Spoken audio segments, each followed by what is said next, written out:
হ্যাঁ,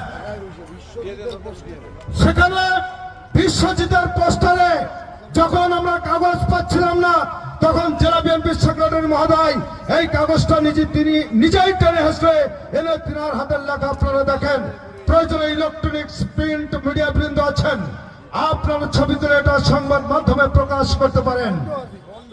এখন আমি এই ভণ্ড হাজি পারিপার্শ্বিকতা কিছু বলবো না, শুধু এতটুকু বলবো, নিশ্চয় আমাদের ইউনিয়নে বলেছি।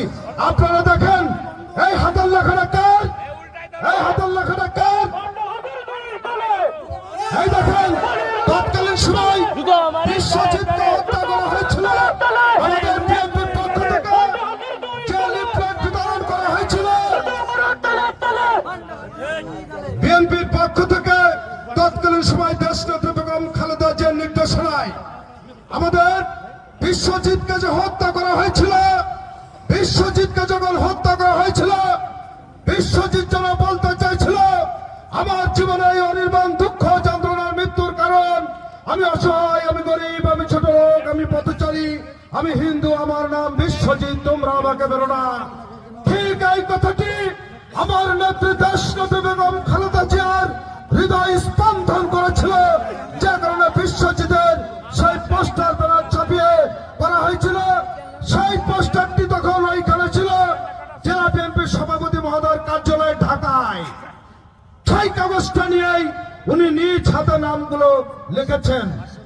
আমাকে বলা হয়েছিল, আমি বলা হয়েছিলাম যে এই সমস্ত যে মামলা মোকদ্দমা হয়েছে, মাশরাফি একজন জাতীয় নেতা, তার নাম আপনি দিতে পারেন না। আপনারা সকলেই শুনে রাখেন, উনি তখন বলেছিল আমার বাড়ি ঘর দরজা মাশরাফি ভাঙচুর করেছে, ওকে বাদে আমি কোনো আসামি করব না।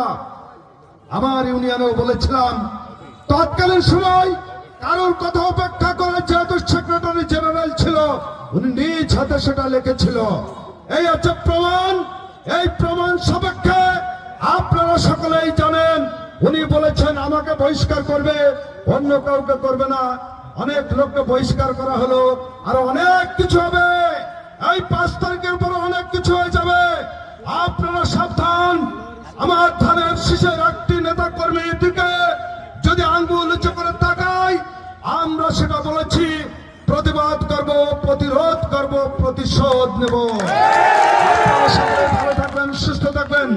আগামী ত্রয়োদশ জাতীয় সংসদ নির্বাচনে আমাদের প্রিয় নেতা ধানের শীষের কাণ্ডারি দেশনেত্রী বেগম খালেদা জিয়ার অত্যন্ত আস্থাভাজন ব্যক্তি ছিলেন। আমাদের